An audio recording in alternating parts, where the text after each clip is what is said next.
Operation Sindoor కి మద్దతు పలుకుతూ 1971 భారత్ పాకిస్తాన్ యుద్ధంలో పాల్గొన్న జవాన్లు తమ అనుభవాలను ఏబిఎన్ ఆంధ్రజ్యోతితో పంచుకున్నారు. యుద్ధంలో జవాన్ పాత్ర ఎంత కీలకమైందో అప్పటి సిపాయిలు, ఇంజనీర్లు, డ్రైవర్లు తెలిపారు.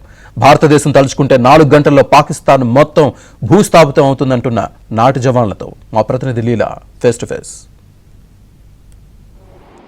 జమ్మూ కాశ్మీర్లో పల్గాంలో మన భారతీయుల మీద దాడి జరిగింది. దానికి పాకిస్తాన్ మూకలు భారతీయుల్ని హతమార్చారు. ఈ నేపథ్యంలో ఇప్పుడు ఒక కొత్త ఆపరేషన్ ద్వారా, సింధూర్ ఆపరేషన్ ద్వారా కూడా దాన్ని జయిస్తున్నారు. ఇప్పుడు ఆపరేషన్ అనేది స్టార్ట్ అయిపోయింది. పాకిస్తాన్కి భారత్కి మధ్య యుద్ధం అనేది అయితే మొదలైంది. అయితే ఈ నేపథ్యంలో 1971లో కూడా క్యాటర్స్ లిల్లీ అని ఒక ఆపరేషన్ జరిగింది. అసలు ఆ ఆపరేషన్ జరిగినప్పుడు చాలామంది సైనికులు అనేవాళ్ళు మన దేశం నుండి చాలామంది పాల్గొన్నారు. అయితే ఈ పాల్గొన్న దాంట్లో కూడా మనతో మాట్లాడడానికి ఒక సైనికులు మనతో ఉన్నారు. అప్పుడు సిపాయి అనేవాళ్ళు, ఆ సిపాయి మనతో ఉన్నారు. ఒకసారి వారితో మాట్లాడదాం. ఆపరేషన్ సింధూర్ కూడా ఇప్పుడు చూస్తున్నారు వాళ్ళు. అప్పట్లో ఆపరేషన్ క్యాటర్స్ లిల్లీ అనే ఆపరేషన్లో ఎవరైతే ఉన్నారో జవాన్ పాల్గొన్నారో జవాన్తో మాట్లాడదాం. సార్ నమస్తేనండి. ఫస్ట్ ఆఫ్ ఆల్ మీ పేరేంటండి? నా పేరు గొర్రె జోజయ్య. జోజయ్య గారు. జోజయ్య గారు చెప్పండి, అంటే 1971లో మనకి పాకిస్తాన్కి మధ్య ఒక యుద్ధం జరిగింది. దీనికి బంగ్లాదేశ్ వాళ్ళతో కలిపి భారత్ పోరాటం యుద్ధం చేశారు. ఆ యుద్ధంలో మనం గెలిచాం, భారతదేశం గెలిచింది. అప్పటిలో యుద్ధం ఎలా జరిగింది? అది మమ్మల్ని తిరుమల నుంచి ముక్తి బయటగా తీసుకెళ్లారు. అది ఎందుకు తీసుకెళ్ళి మాకే తెలియదు. తీసుకెళ్లి అందులో పెట్టారు. అక్కడి నుంచి మళ్ళీ ముక్తి బయట నుంచి యుద్ధం స్టార్ట్ అయిందాక ఇది జైసల్మేరు, అది జ్యోతిపూర్ పోయాం మేము.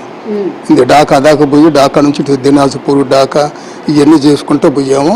ఇది అక్కడ నుంచి మామూలుగా యుద్ధం అక్కడ నుంచి ముగిసింది. అక్కడికి ఇది ఢాకా నుంచి మళ్ళీ యాక్చువల్గా యుద్ధం అనేది డిసెంబర్ 3వ తారీఖున ప్రారంభమై డిసెంబర్ 16 అంటే 1971 డిసెంబర్ 3న ప్రారంభమై 16 వరకు కూడా యుద్ధం కొనసాగింది కదండి. ఆ యుద్ధ వాతావరణం ఎలా ఉంది మీకు? అసలు వాతావరణం అంటే అది బాంబట్లు ఈయన పడతానే ఉండేవి. ఇది యుద్ధం అని మాకు తెలియదు ముందు. అసలుకి మామూలుగా ముక్తి బండిగా తీసుకెళ్ళి ఇచ్చేసారు.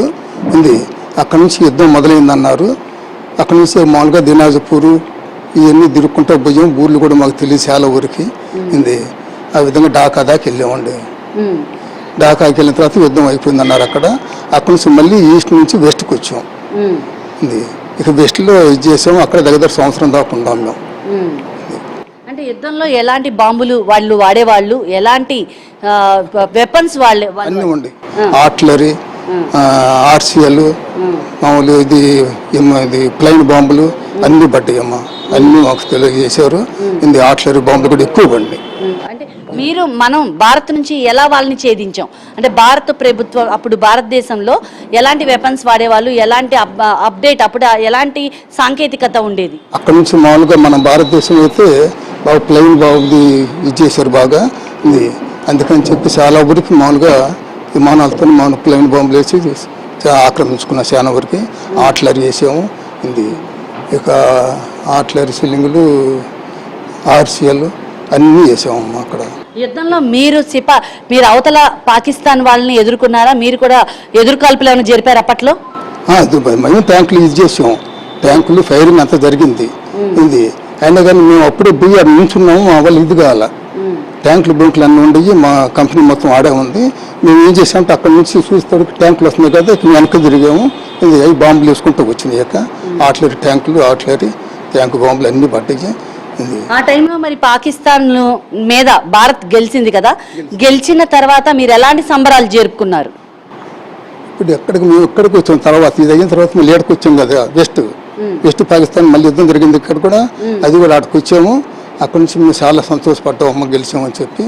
ఇది బాగా ఇది మాకు.